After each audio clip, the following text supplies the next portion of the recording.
Hello, everybody, and welcome back to the Prophets of Geek Culture. And it is I, General Zod, from the DC side of the universe in my fandom car. And today I'm here to bring you guys a review, the first of my DC Universe reviews that I will be doing exclusively here on the channel. Along with comics, I will be covering content that the DC Universe provides.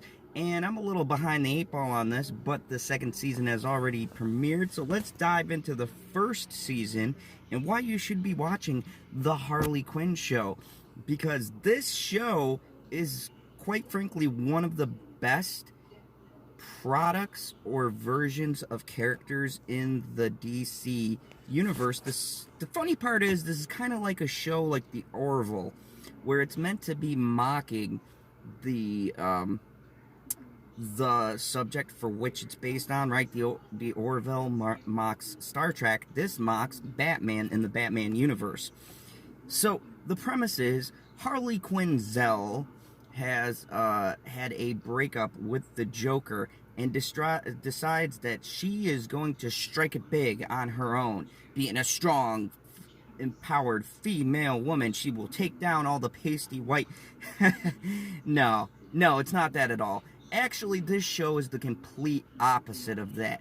So, if you think this premise sounds familiar, like, oh, say, Birds of Prey familiar, this show to me is what the Birds of Prey should have been. So let me just start, for all of you new here to the Prophets of Geek Culture, and you don't know how Mr. General Zod reviews, I will start with my pros, my cons, what I like, what I don't like, and then I am going to do my rating system from 1 to 10 bats. 1 bat being the worst bat dung that the cave has ever seen, and 10 bats being the greatest of all time. Bruce Wayne approved. Anyways, so this show is very good. The pros for this show is this. 1, this is what Birds of Prey should have been. It is a female-centric cast, true. The females do take the lead a bit in this show, but the males aren't relegated to just being bad guys. As a matter of fact, on Harley Quinn's new bad guy team, she has males on there. As a matter of fact, she has a misogynistic male who is essentially kicked out of the Legion of Doom for saying cunt. It is a hilarious episode, and it actually, to me, was one of the best and funniest episodes of the season, because whether you're a guy or girl, anytime anyone uses that word, the whole world stops and looks. It's like the ultimate insult. You can call a girl a bitch, don't ever use the C word.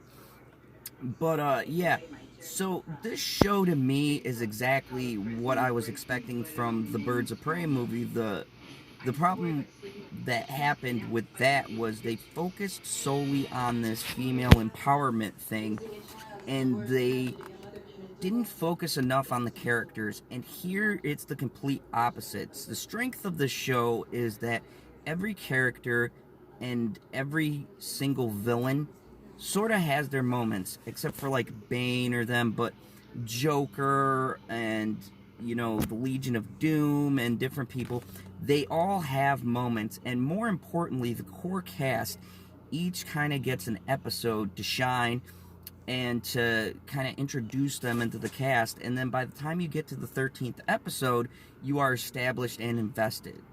Also, this show takes a turn about midway. It goes from being South Park hilarious to just getting downright dark and kind of sad towards the last 2 episodes.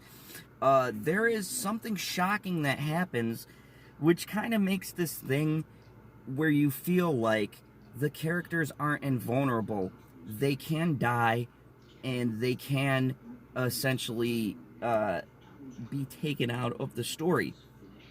There's a lot of characters killed in this. There's some main villains killed towards the end of this, where it gives this show a sense that there is actually danger and real consequences. This isn't just a standard comic book. Plus, it is bloody violent, lots of language, just way over the top.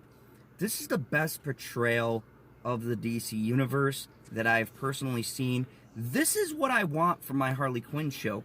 Harley Quinn isn't just this overpowered supervillain who leaves her male counterpart and becomes this dominant force. She makes mistakes, quite a few.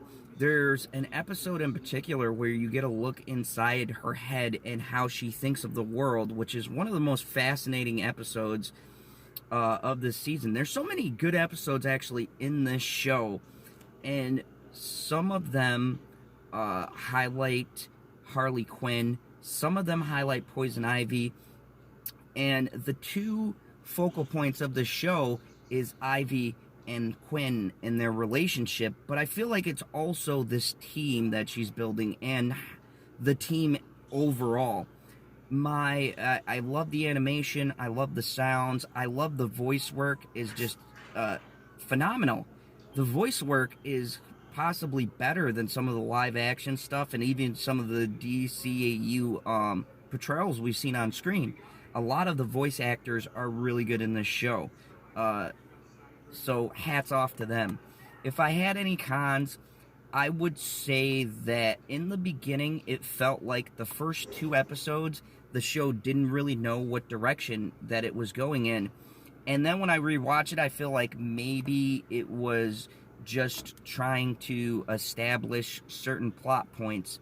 Because by the end of the show, it all brings it together, and it all ties it in, and it all makes sense in a nonsensical way, because the show really isn't, I feel, meant to be a serious show, but at the same time is. It's kind of like Scrubs or one of those shows where you have really goofy, outlandish comedy that during midway in the episode takes a serious turn, and you go, oh my god, like, we were right here laughing, and then all of a sudden some serious stuff.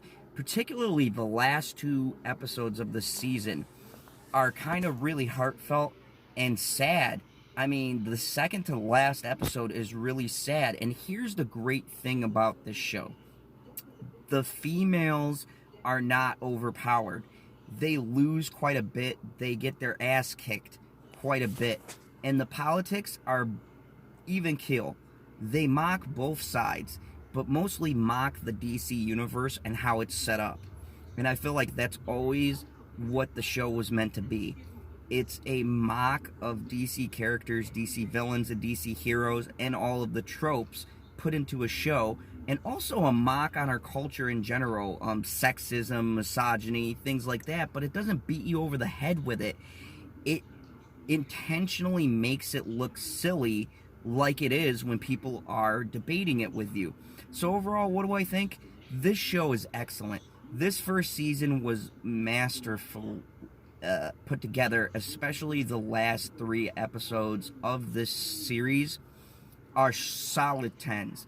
But if I had to rate it overall, the first 2 episodes are probably the weakest points. But if you get past the first 2 episodes, which are funny, they'll keep you engaged. But you really start to get to the core of the show at about episode 3, when it all starts together and the team actually forms, is when the show gets very interesting and you see all of the personalities working together. I give this show 10 bats out of 10. This show is damn near perfection. It's not a perfect show. Like I said, the first 2 episodes I feel stumble, but they're 20 minutes episodes, so you can easily burn through like an hour's worth to get a gist whether this show is right for you. And by that 3rd or 4th episode, you'll probably be hooked like I was. In the comments below, let me know, what did you think of Harley Quinn show Season 1? Do you like it? Do you not like it? And what do you think of the show mocking both sides of the aisle? Like, it's making fun of feminism, and it's also making fun of misogyny. It's very down the center. This is the South Park of the DC universe, and I appreciate the hell out of this show. And currently I'm in the middle of Season 2, so once all of Season 2 drops, I'll do a Season 2 review right here for you guys. If you like this video, hit the like button. If you're new to this channel, subscribe to the Prophet of Geek Culture. And if you like this beautiful mug from yours truly, General Zod, go check out my channel, General Zod's Fandom Zone, where you can get more in-depth reviews on movies, shows, and a lot of podcasts and talk shows. such as the late night talks and things like that. And as always, all of you beautiful, beautiful people have a spectacularly wonderful day. And in the words of Harley Quinn, I'm out of here.